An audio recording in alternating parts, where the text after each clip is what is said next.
नारळातलं खोबरं काढण्याची नवी ट्रिक। हे 2 नारळ मी सोलून घेतलेले आहेत। आता मी त्याचं पाणी काढून घेणार आहे। त्याच्यामध्ये या एका डोळ्यामध्ये आपण स्क्रूड्रायव्हर घालायचं। तिन्हीपैकी कुठल्या तरी एका डोळ्यातून पाणी काढायचं आहे।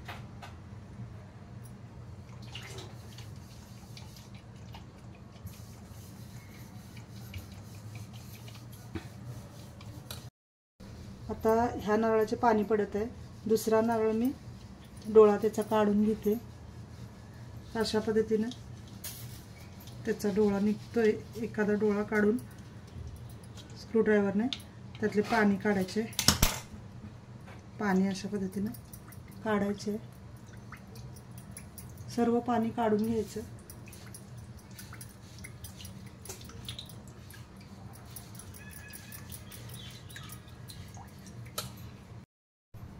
या गाळणीने मी हे सर्व पाणी असं गाळून काढले।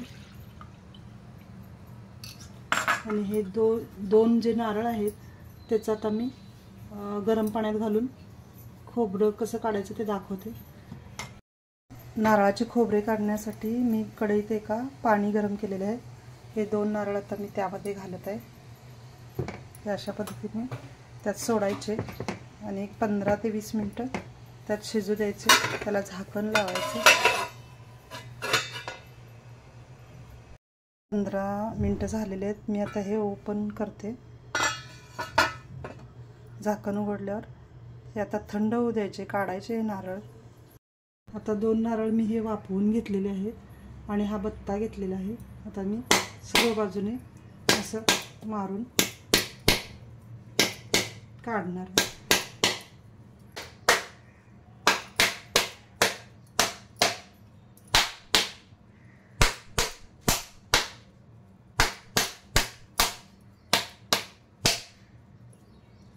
हे असं निघालेलं आहे, तुम्ही पाहू शकता। सालीसहित खोबरं निघालेलं आहे नारळ।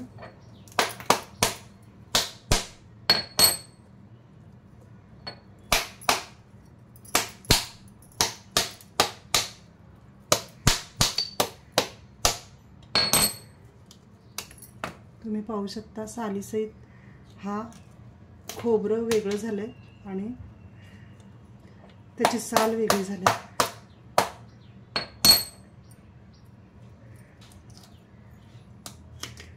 तुम्ही पाहू शकता किती सुंदर नारळ आपला फुटलेला आहे।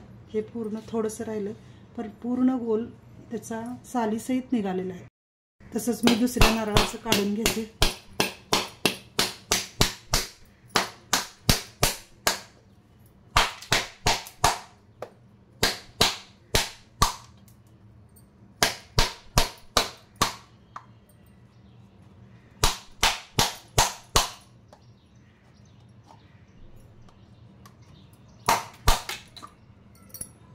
तर अशा पद्धतीने मी हे नारळ सगळं खोबरं वेगळं करून घेतले दोन्ही नारळाचं। अशी ही ट्रिक वापरून आपण सुद्धा काढू शकता खोबरं वेगळं।